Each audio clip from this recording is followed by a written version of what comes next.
حضرت انس رضی اللہ عنہ سے روایت ہے کہ رسول اللہ صلی اللہ علیہ وآلہ وسلم ایک روز باہر تشریف لائے اور ہم آپ صلی اللہ علیہ وآلہ وسلم کے ساتھ تھے۔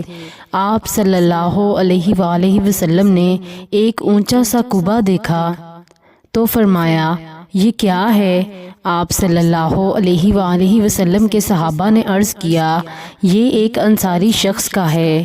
آپ صلی اللہ علیہ وآلہ وسلم خاموش ہو گئے اور اسے اپنے دل میں رکھا، حتیٰ کہ جب اس کا مالک آیا تو اس نے لوگوں کی موجودگی میں آپ صلی اللہ علیہ وآلہ وسلم کو سلام کیا، لیکن آپ نے اس سے اعراض کیا۔ اس نے کئی مرتبہ ایسے کیا حتیٰ کہ اس آدمی نے آپ صلی اللہ علیہ وآلہ وسلم میں ناراضی اور اپنے سے بے رخی پہچان لی۔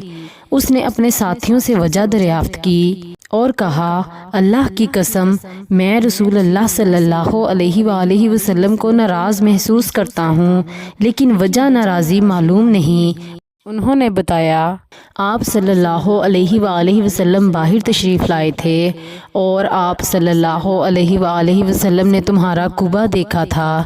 وہ آدمی اپنے قبے کی طرف گیا اور اسے گرا کر زمین کے برابر کر دیا۔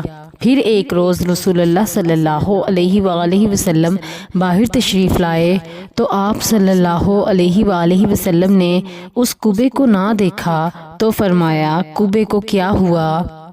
صحابہ نے عرض کیا اس کے مالک نے آپ صلی اللہ علیہ وآلہ وسلم کی بے رخی کی ہم سے وجہ دریافت کی تو ہم نے اسے بتا دیا، پس اس نے اسے گرا دیا۔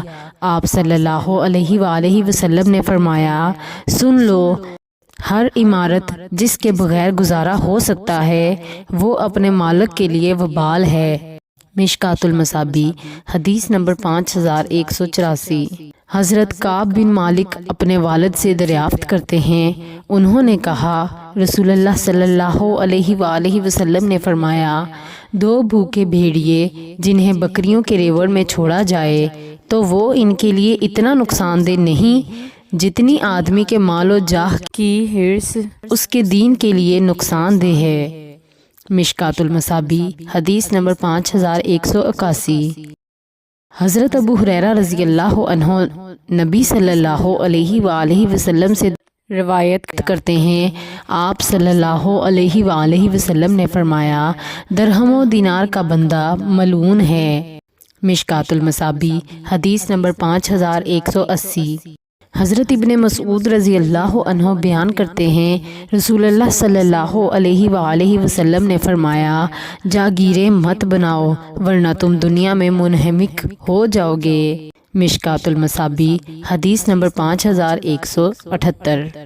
حضرت ابو ہریرہ رضی اللہ عنہ سے روایت ہے کہ رسول اللہ صلی اللہ علیہ وآلہ وسلم نے فرمایا سن لو، دنیا اور جو کچھ اس میں ہے سب ملعون ہے، ہاں البتہ اللہ کا ذکر، اللہ کے پسندیدہ اعمال اور عالم و متعلم اس سے مستثنیٰ ہیں۔ مشکوٰۃ المصابیح حدیث نمبر 5176۔